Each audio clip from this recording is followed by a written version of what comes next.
Hello, I'm Knox County Mayor Glenn Jacobs. 2020 has been one of the most extraordinary years in recent history.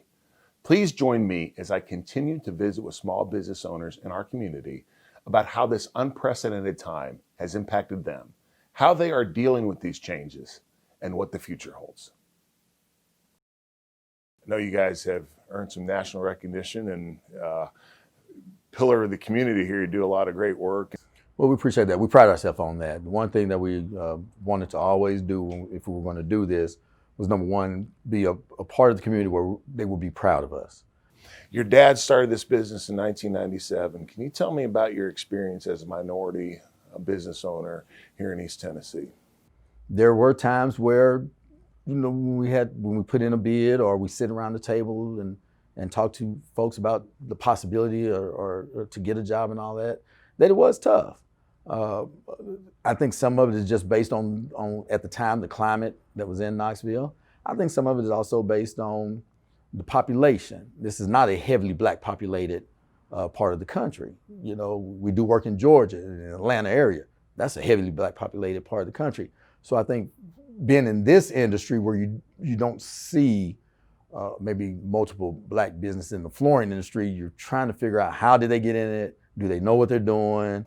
It's the new guy, and who are these folks? The new guy, who are these folks? But some of it is also just on relationship. Yeah. You have to let people get to know you and open up to them as well.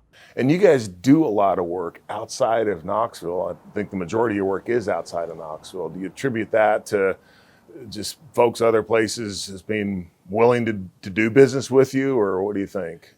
It does make it easier when you can sit at the table with someone that may look like you and maybe have some of the same experiences that you have. There's a couple down there we do business with.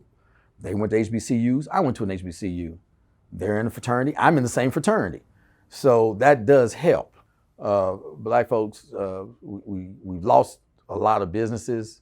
I contribute that to desegregation because, like my dad, for instance, his father, we looked at it as just a shade tree mechanic, but he was a mechanic.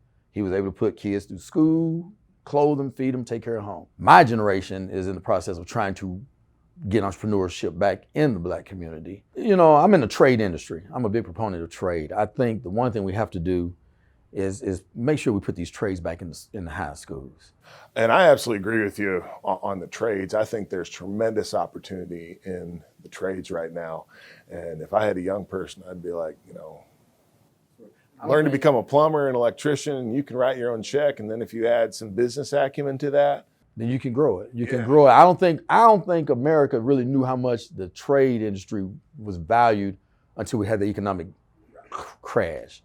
And then when it got into the construction industry and the road crews and all that stuff, and you start seeing that becoming a mess, that's when I believe people started paying attention to the trade industries.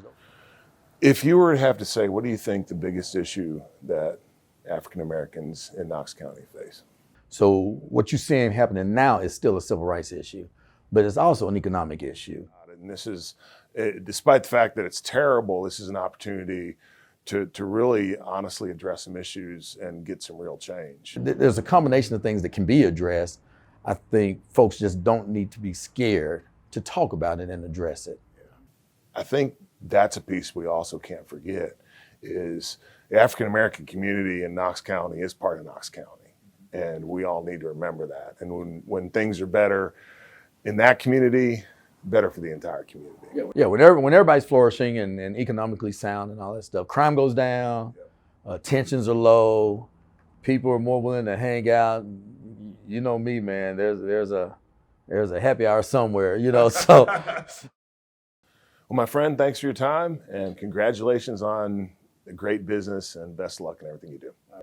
I appreciate it, man, and I appreciate you coming and you guys spending the time with me. Thanks, sir. Mm-hmm.